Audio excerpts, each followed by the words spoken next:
E aí pessoal, tudo bem com vocês? Aqui é Anderson Fedel, dentista e cientista de dados. E hoje a gente vai falar sobre o incrível ecossistema da Google, praticamente configurado esse ano de 2025. Vamos aproveitar para celebrar um ano de podcast. A gente começou exatamente no finalzinho de dezembro de 2024, graças a uma ferramenta da Google, no caso o Notebook LM. Então, durante esse episódio, gostaria de falar por que você deveria estar prestando atenção a esse ecossistema que a Google está montando, na verdade que já montou e já está disponível, qual a relevância disso para o uso de IA no dia a dia. Bora lá? Pois é, pessoal, estamos comemorando aí um ano de podcast, abordamos diversos assuntos, sempre tentando fazer esse link aí com a saúde e com a odontologia. A gente teve a oportunidade de falar sobre os tipos de IA, sobre a alucinação, como funciona a IA, enfim, foi uma série de coisas. Acho que foi bem produtivo. Gostaria de ter sido mais, gostaria de ter gravado mais episódios, porém acredito que o saldo foi bem positivo. Um ano, aí parabéns para a gente e para vocês que têm acompanhado os episódios e os nossos conteúdos. E aí, coincidentemente, eu acredito que aconteceu algo em 2025, que foi também um marco para a Google. Como a gente sempre gosta de fazer, eu vou fazer uma pequena contextualização do papel da Google nisso tudo, porque isso é importante. Vale lembrar, até bem pouquíssimo tempo atrás, sempre que a gente queria buscar informação de alguma forma, qualquer tipo, o que é que a gente fazia? Buscava no Google. Né? Tinha até o verbo, né? Vou googar tal coisa. Vou dar um Google em tal coisa. Então ela por muitos anos foi a grande referência por busca da informação, e com o advento da IA generativa, né? E aí esse advento eu vou chamar de lançamento do ChatGPT, a gente vai contextualizar isso também, as coisas começaram a mudar, né? E aí a coisa começou a ficar um pouquinho diferente para o lado da Google, claro que se envolve muita coisa, mudou também a forma como a gente busca por informação, como a gente deve retornar aquilo que a gente quer saber, e então por isso acredito que esse episódio é importante para a gente entender esse momento que está vivendo, e aí é legal que fazemos um apanhado aí de 2025, né? Não vou dizer que é uma retrospectiva, mas uma contextualização. Acabou 2025 e o que é que temos para hoje, principalmente relacionado a Google. Sem mais delongas, quando começou o ChatGPT, isso aconteceu, o primeiro ímpeto, né, a primeira iniciativa da maioria das pessoas foi tratar o ChatGPT como tratava o Google. Então, a forma de fazer perguntas no ChatGPT era muito parecida para grande parte das pessoas. E foi assim por um tempo, até que começou a surgir, né, o que é prompt, né, que no caso é a solicitação que você faz para uma IA. E aí começou a se fazer o debate, não trate o ChatGPT como um Google. Né? Literalmente o pessoal falava isso, por diversos motivos. Eu acredito que a gente aqui também tenha abordado sobre o assunto, porém esse não é o foco é só entender o contexto. E veio de uma outra empresa, né? O ChatGPT veio da OpenAI. A OpenAI lançou o ChatGPT em novembro de 2022, abriu esse novo paradigma. De repente a gente tinha uma IA ali que servia ao nosso propósito, incrivelmente funcional, ainda não era perfeito, tinha vários defeitos, mas uma grande inteligência artificial. A Google ficou desesperada. É claro que a gente está falando de forma figurativa, uma empresa não fica desesperada, mas com toda certeza acendeu ali um alerta vermelho, e pouquíssimo tempo depois eles lançaram o Bard. E aí? Quem lembra do Bard? Eu acho até difícil, né? Poucas pessoas lembram disso. Mas foi pouquíssimo tempo, coisa de semanas, a Google lançou o Bard como a IA da Google, que seria o concorrente ao ChatGPT. Foi um completo fracasso. E é por isso que você não lembra dele, provavelmente. Você não lembra porque ele fracassou já no lançamento. Né, teve um evento de lançamento, né, os desenvolvedores, os apresentadores fizeram perguntas que ele falhou miseravelmente durante a própria apresentação. O público começou a fazer uma série de solicitações, prompts, e ele respondia muito mal. Foi um completo fracasso e foi descontinuado. E aí a estratégia da Google naquela época foi fazer o que a gente chama de rebranding, né? Você fazer uma ressignificação de sua marca. Então eles abandonaram o Bard e lançaram posteriormente o Gemini. O Gemini, ou como queira chamar, que é o que está até hoje, certo? Para fazer isso, eles garantiram que o modelo deles estava bem melhor, estava mais estável, e aí lançaram o Gemini e de fato ele já começou a atrair mais a atenção do que atraiu o Bard. Pelo menos atenção positiva, que o Bard ficou conhecido por atrair alguma atenção negativa. Então, ó, a gente está falando ali de final de 2022, começo de 2023. O cenário é a OpenAI com o ChatGPT domina completamente o mercado de IA generativa, de chatbot, de conversação. As pessoas começaram a chamar a IA de ChatGPT e o ChatGPT de IA, né? E aí a gente sabe nesse momento o quanto está popular uma ferramenta. Ele teve recorde de adesão e a Google totalmente para trás. Qual é a curiosidade disso tudo?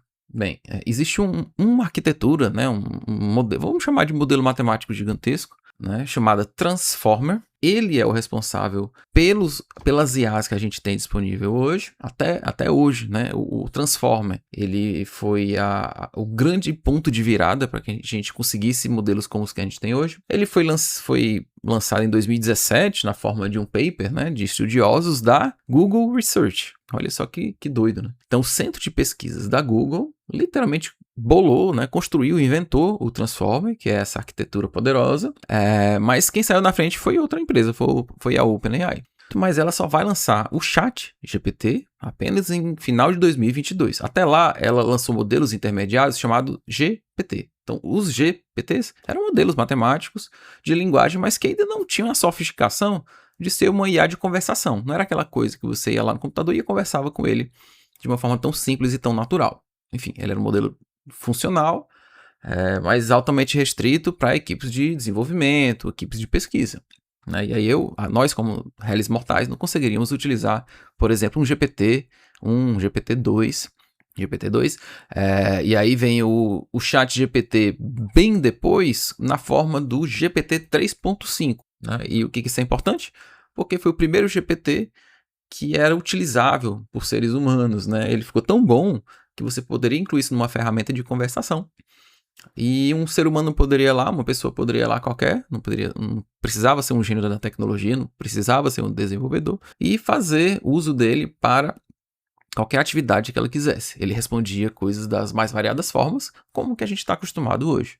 Tá, Anderson, mas o que isso vai influenciar na minha vida? Bem, a ideia era só a gente fazer um pequeno contexto. Isso aqui foi bem breve, para entender o lugar de cada coisa. Porque a Google, como a gente sabe, é uma das empresas mais valiosas do mundo. Ela tem um papel muito interessante nas nossas vidas. Eu acho que não dá para negar isso. Todo mundo tem, provavelmente, pelo menos uma conta do Gmail. Todo mundo já buscou aí, com toda certeza, algo no Google, algum tipo de informação. Então, nas nossas vidas hoje, com toda certeza, o Google tem uma grande relevância. Porém, desde aquela época que o ChatGPT foi lançado olha só, até o início desse ano, praticamente, eles estavam sempre atrás. Não estou falando do Bard, né, aquele fracasso que eu comentei. Estou falando já do Gemini, embora ele tenha sido lançado já bem melhor do que foi o Bard, né, o modelo anterior da Google. Mesmo melhor, ele ainda estava ali sempre correndo atrás. Dá para entender? Então era o ChatGPT lá na frente, às vezes vinha uma outra empresa como a Anthropic, né, que não sei se vale a pena citar agora, mas uma outra empresa de grande porte no ramo de IA generativa, com modelos incríveis, mas o Google ficava ali atrás, até o início desse ano. Daí, no início desse ano, a Google, né, através do Gemini, começa a lançar algumas funcionalidades muito interessantes, que começam a ficar mais atrativas para outros usuários. Atrativas em que sentido? Tá, já estou acostumado com o ChatGPT. Por que eu iria para a ferramenta da Google? Pronto, é isso. No final do dia é isso que importa. Então, por exemplo, toda IA conversacional tem um limite ali de contexto. O que é limite de contexto? É o tanto de informação que eu consigo de uma vez só informar para a IA. Por que isso é importante? Vamos supor que, sei lá, você tem um texto do tamanho de um livro. Lá no começo do ChatGPT, vamos supor que você dá esse texto inteiro e faz uma pergunta sobre ele. Você não conseguiria ter uma resposta. Por quê? Ele tem um limite de contexto, certo? E até hoje, isso em certos aspectos é um problema, por assim dizer. Porém, a Google foi a primeira que lançou um limite absurdo, gigantesco. Na época foi 1 milhão de tokens, né? O tokens são pedaços de palavras, né? Mas bote na cabeça que 1 milhão é muita coisa e ninguém tinha nada nem parecido com isso. O limite de contexto do ChatGPT na época era coisa de, acho que 128 mil. Aí vem a Google e lança com 1 milhão. Então, assim, contextualizando, eles estavam começando a lançar coisas de ponta, no ramo da IA generativa, coisas que ficavam à frente. Só lembrando, a gente falou de um período que foi muito efervescente, do final de 2022 até agora início de 2025. Nesse período aconteceu diversas coisas, a gente está resumindo bastante, mas em relação ao papel da Google e tudo que ela representa, eu creio que isso seja o principal. Né? Então, esse ano a Google começa a lançar coisas de fronteira, né? Como a gente chama, e em março ali, aproximadamente, a Google lança modelos que ficam à frente ou ganham benchmarks. E aí vale explicar muito rápido o que significa um benchmark. E aí, de forma bem resumida, é como se equipes de desenvolvedores de empresa lançassem desafios, certo? Imagina desafios fixos. E aí eles botam as IAs para competir nesses desafios. E aí eles medem a acurácia dos modelos nesses desafios e aí eles chamam isso de benchmark. É uma forma de poder comparar diversas IAs em uma única tarefa. Então isso é feito há um bom tempo e aí quando foi ali aproximadamente em março, o Google começa a ganhar desafios como esse. Ele começa a ficar em primeiro em alguns benchmarks. Deu para entender mais ou menos o contexto? Isso não tinha acontecido até então. Mas são vários benchmarks, tem benchmark de raciocínio científico, benchmark de tarefas em matemática e uma série de outros, né? Mas é como se a Google ganhasse o primeiro dela, ali em março. Então as coisas começam a mudar. Mas agora vai uma opinião pessoal. Embora isso seja importante, eu acredito que o principal em relação à Google e em relação à IA generativa não foi isso. O principal é que a Google é a Google. E o que eu quero dizer? A Google já é uma empresa absurda de grande, enorme, com diversos produtos que várias pessoas usam. E ela começou a integrar a IA do Gemini nesses produtos e os produtos no Gemini. O que isso quer dizer? Isso quer dizer assim, você usa o Gmail, certo? Você provavelmente vai encontrar lá no Gmail, em algum cantinho ali da tela, alguma estrelinha, alguma coisa que tem pergunte ao Gemini, peça ao Gemini. E isso foi acontecendo com os mais diversos produtos da Google. Google Drive, Google Sheets, que é o de planilhas, Google Slides, que é o de apresentação, certo? Isso é um caminho. O segundo caminho, o caminho reverso, foi a gente entra lá no Google Gemini, a IA da Google, e aí vai ter os conectores, né? A gente até mencionou isso no episódio passado, vale até muito a pena rever o episódio passado para a gente relembrar o que são conectores. Então, por exemplo, vamos supor que eu quero fazer uma pesquisa aprofundada.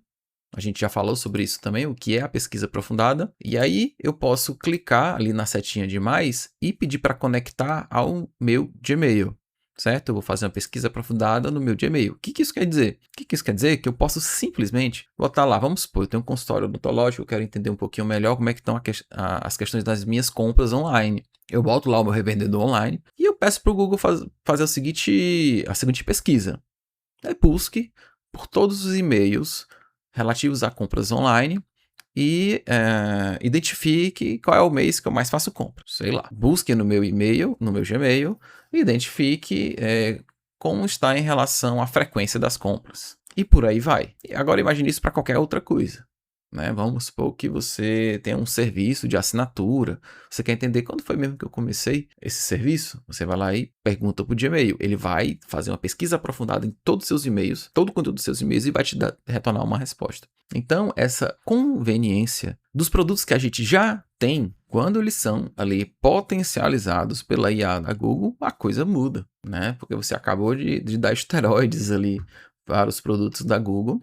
Você, como usuário, já tem a familiaridade dos produtos da Google e agora é só usar um plugin ali, né? Só mais uma funcionalidade e você tem acesso a toda uma nova forma de lidar com as suas informações. No Drive é algo parecido, viu, gente? Você pode experimentar, buscar por arquivos no Drive com a ajuda do Google Gemini. É interessantíssimo. Inclusive, tipos de arquivo, tipos de foto, localização das fotos. É um mundo de possibilidades. Isso é uma coisa que as outras não têm. Uma integração nativa tão rica. Eu vou chamar esse de ecossistema da Google. Então, o ecossistema da Google foi completamente integrado com o Google Gemini e isso cria possibilidades muito poderosas. Então, recapitulando, a gente tinha a Google que estava atrás, estava correndo ainda, né, para ter um bom modelo. Ela começou a conseguir. Ela de repente fez um ecossistema interessantíssimo de uso da IA, né? Então, enquanto, sei lá, o ChatGPT era um pouquinho mais isolado, né? Era tipo o ChatGPT e tá ali ele, ChatGPT. A Google tinha a facilidade de integrar o Gemini a todas as coisas que ela já tem, e com isso abriu o leque de possibilidades. Mas aí vem uma terceira coisa, e para fechar, né, esse impressionante ano da Google, que foram os modelos de imagem. Não sei se está todo mundo lembrando, né, mas a gente teve ali por volta de mais ou menos, a febre lá do desenho dos estúdios Ghibli, né? E isso não foi a OpenAI, foi a... Oh, desculpa.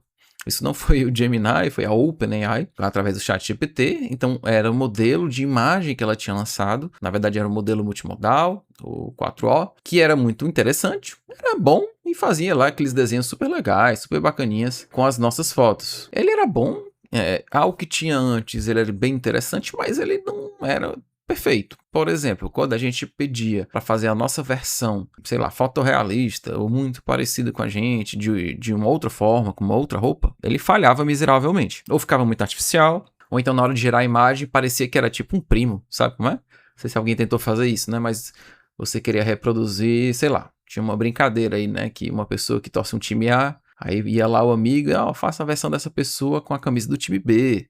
Né? Existe essa brincadeira. Quando gerava a imagem, vinha uma pessoa que não era aquela que a gente tinha informado na foto, né? E aí a gente brinca dizendo que era como se fosse um irmão distante não, né? Um irmão, ou então um primo distante. É muito mais comum ser um primo distante. Não era a mesma pessoa, mudava a feição. E aí veio a Google e lançou o Nano Banana, pelo menos o Nano Banana 1. E deu um salto significativo já em relação a isso. Significativo mesmo. Então, pela primeira vez, quando a gente fazia esse tipo de solicitação, esse tipo de pedido, a pessoa que aparecia na foto gerada já era muito, muito convincente e parecida com você.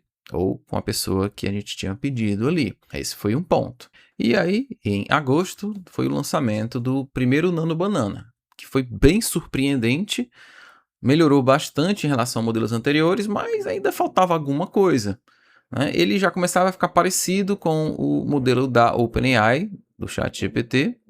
E aí, em agosto, a gente tinha o Nano Banana 1, o primeiro, interessantíssimo, já competia mais com o do ChatGPT.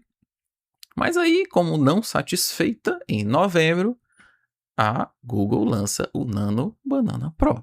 O Nano Banana Pro, até onde a gente tem gravando esse episódio, não tem nada parecido em termos de qualidade de geração de imagem. Então, vários problemas que eram relatados em modelos anteriores, inclusive relacionados a texto, inclusão de texto na imagem, o Nano Banana Pro faz de uma forma incrível, simplesmente espetacular. Em relação à edição de pessoas, né, com, sei lá, a mesma pessoa com outra roupa, ele foi para outro patamar. Não é só que ele consegue conservar as feições. Ele conserva as feições, ele gera uma imagem ultra realista de incrível qualidade com altíssima resolução. A resolução, inclusive, é 4K. E aí virou um negócio tão bom, mas tão absurdo que não tinha nada nem parecido no mercado. Então a Google chamou muita atenção. Mas aí também, não satisfeita, ela lançou, mais ou menos no mesmo período, o Gemini 3 Pro. Então tudo isso é ali por volta de novembro. A gente tem o Gemini 3 Pro, e aí quem lembra do que a gente comentou no começo sobre os benchmarks? Pronto, adivinha o que aconteceu com a Google quando lançou o Gemini 3 Pro? Pois é, começou a dominar praticamente todos os benchmarks.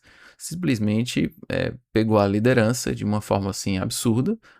Lembrando que em tese são modelos diferentes, o de geração de imagens, que era o Nano Banana Pro, e o Gemini 3 Pro, são coisas distintas, porém lançadas muito perto, e que apresentavam resultados simplesmente incríveis. Então, parecia que a Google veio para dizer, é o seguinte, a gente vai dominar isso daqui, quer queira ou quer não. Então, em 2025 foi o ano que, para mim, a Google se consolidou como um player, né, como uma empresa líder de mercado no uso de inteligência artificial generativa. Certo? Claro que tem outras situações, ou assim, alguns benchmarks específicos que outros modelos superam, certo? Até o próprio Claude da Anthropic, né? Que é até menos conhecido pelo público geral, mas é o queridinho de longe do público desenvolvedor. Ele supera a Google, mas vamos lá. Né? A maioria do público é o quê? É o público leigo, né? Desenvolvedor. É o público que vai usar para as mais diversas coisas. E aparentemente a Google diz assim: esse é o momento de a gente tomar a frente de tudo. É o ano de 2025. É claro que nem tudo são flores e eu queria fazer uma pequena ressalva aqui em relação a isso tudo, certo? O que acontece? Tudo que a gente usa em produto de tecnologia, existe uma máxima. Se você não está pagando por ele, é porque você quer o produto. O que isso quer dizer? Então vamos lá. Vamos supor que você usa ali o WhatsApp. O WhatsApp você não paga, você usa o dia inteiro.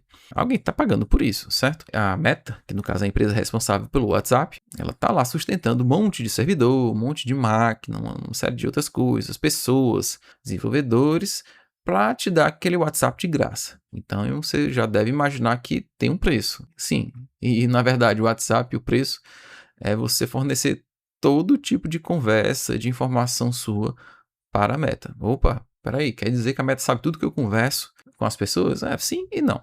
Bem, todo mundo aqui já passou pela experiência, provavelmente, de, através de um grupo de WhatsApp ou de um áudio ou algo parecido, comentar sobre um determinado assunto e de repente está aparecendo anúncio para você sobre aquilo no Instagram. Lembrando, o Instagram é da Meta também, a mesma empresa do WhatsApp. Esse é só um pequeno exemplo de uso do que é conversado nas ferramentas da Meta para uso de propaganda, de anúncio, né? Então, de que forma isso é valioso? Bem, o anunciante ele consegue ter um retorno sobre o investimento de anúncio muito maior, porque como a Meta sabe tudo sobre você, falando de forma mais resumida, ela sabe qual é o público mais provável de comprar determinado produto. E aí ela chega no anunciante e diz, você vai investir em mim, no meu anúncio, o valor é tanto, mas porque eu vou direcionar totalmente as pessoas que muito mais provavelmente vão comprar o seu produto. É assim que funcionam as coisas. Já deu para perceber, então, nessa coisa toda, qual é a grande questão da Google? É só lembrar. Você pagou quantas vezes já por buscar na Google? Acredito que nenhuma, né? Pois é. Quantas vezes você teve que pagar para usar o Gmail? Provavelmente nenhuma. Então, o que está acontecendo? Né? A Google, historicamente, ela fornece uma série de ferramentas, bem entre aspas, gratuitas, para poder ter acesso a muita informação. É literalmente o mundo inteiro, dizendo ali o que quer comprar, com quem está conversando, por que está conversando. E informação, no mundo de hoje, é tudo. É mais do que ouro. Nesse panorama, temos um pequeno problema quanto ao uso das ferramentas Gemini, que é a questão da privacidade dos dados fornecidos. Então, se você fez qualquer interação com o Google Gemini, perguntou qualquer coisa, informou qualquer documento, esses documentos, essa conversa pode ser usada por alguém da equipe da Google para treinar modelos da empresa. Alguém pode ter acesso à sua conversa, literalmente ler a sua conversa, isso é possível e não tão improvável, só pelo fato que você usou a ferramenta do Google Gemini. Vamos lá explicar. Isso acontece também na OpenAI? Sim e não. Anderson, dá uma resposta mais certeira, né? O que acontece? Se você fizer uma conta da OpenAI e você interage com o ChatGPT e fica por isso mesmo, todas as suas conversas podem também ser usadas pela equipe para treinar o modelo. Algum desenvolvedor pode ter acesso às suas conversas. Porém, existe um cantinho lá da OpenAI, a gente pode até tentar de alguma forma descrever isso lá na descrição do episódio, que você opta por não informar os seus dados, as suas conversas para treinamento de modelo da OpenAI. Existe um canto que você pode optar para sair, a gente chama isso de opt-out. É possível. No Google Gemini, isso não é possível.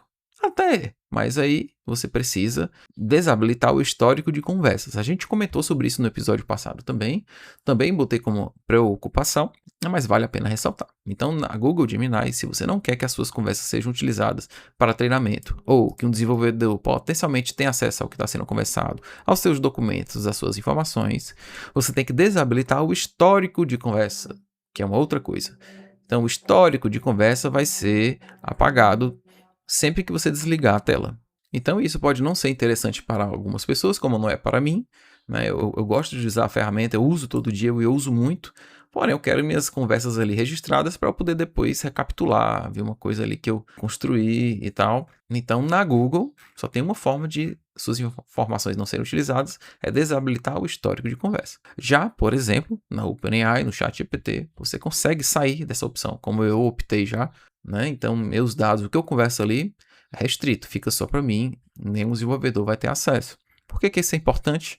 Por diversos motivos, vários, mais variados motivos, mas só para citar um exemplo. Tudo bem que você está lá dando informação pessoal, e aí é uma coisa sua, e por mim tudo bem, se alguém tiver acesso. Mas imagina que você pegou o documento de outra pessoa, ou de outra empresa, ou você está falando ali de uma coisa confidencial de alguma empresa, e aí você quer, vou usar aqui uma IA para entender melhor esse documento. Aí você começa a ter problemas, porque você está dando informações potencialmente confidenciais de outros, de um terceiro, sem o consentimento dela, para uma IA, que pode usar para ser, ou para treinar um modelo, ou para um desenvolvedor ver ali algum problema, ou então pensar em melhorias em relação ao chat, ele vai ali ter acesso a essas informações. E isso é bem preocupante, certo? Então eu quis fazer essa ressalva, porque se a Google se destacou esse ano para criar todo esse ecossistema e criar os melhores modelos, tem um motivo. Ela está atrás de informação, ela está atrás de hegemonia na busca por informação na internet. É disso que se trata. E se antes ela tinha acesso ao que as pessoas estavam perguntando no Google, né? Que sites elas estavam entrando, por quanto tempo ficavam, a coisa está mudando para algo muito mais sofisticado. Porque as conversas com a IA generativa são muito mais sofisticadas. Elas abordam nuances muito mais interessantes. Então, o ecossistema de informação que a Google fornece permite que ela colete informações de uma qualidade altíssima, super valiosa. E é por isso também que está acontecendo toda essa corrida da IA. Quem tem o melhor modelo, quem tem mais usuários, porque no fim das contas eles querem entender como as pessoas pensam, o que as pessoas estão pensando, o que elas querem comprar, o que elas planejam fazer. Isso é o valioso da coisa toda. E vai de novo aquela questão, se você não está pagando, porque você é o produto. Anderson, mas eu pago aqui o Gemini, eu tenho uma assinatura do Gemini. Não importa. Porque, infelizmente, mesmo assim, você está suscetível a ter os seus dados consumidos para treino de modelo, / avaliação por parte de desenvolvedores. O OpenAI é a mesma coisa. Você pagando ou não, você tem a opção de não fornecer essas informações para treinamento de modelo. Gente, acho que é isso. Eu até pensei que ia ser mais curto o episódio, passou um pouquinho. Eu queria que fosse bem rápido, na verdade. É só uma conclusão aí de 2025. Né, e / todo o que aconteceu no ecossistema da Google, mas eu acredito que passou um pouco do que eu estava pensando, porém acredito que foi bem rico, imagino eu, espero que seja bem útil também para todo mundo, e é isso. Por hoje é só, pessoal, eu desejo um ótimo ano de 2026 para todo mundo que ouve a gente, espero que eu consiga trazer conteúdo de qualidade, que agregue ao dia a dia de vocês, sempre tentando fazer essa contextualização com a saúde, com o dia a dia do profissional de saúde, com o profissional de odontologia, e espero vocês no ano que vem. Espero contar com a audiência de todos, e se em 2025 aconteceu tudo isso, imagina só o que é que vem pela frente. Tem uma máxima, né, da IA que diz assim, sabe esse modelo que você está usando? Incrível, né? Faz coisas maravilhosas. Bem, ele provavelmente é o pior da sua linha. Deu para captar? Porque está sempre tudo evoluindo, né? Então, se o que é surpreendente hoje, você está usando e é surpreendente hoje, provavelmente vai surgir uma nova versão dele muito melhor. E vai surgir uma outra versão depois ainda melhor. Então, o que você está vendo hoje ainda é o pior do que vem por aí. Olha só que potencial de coisa boa que vem pela frente. Legal, hein? Pessoal, é isso. Até ano que vem.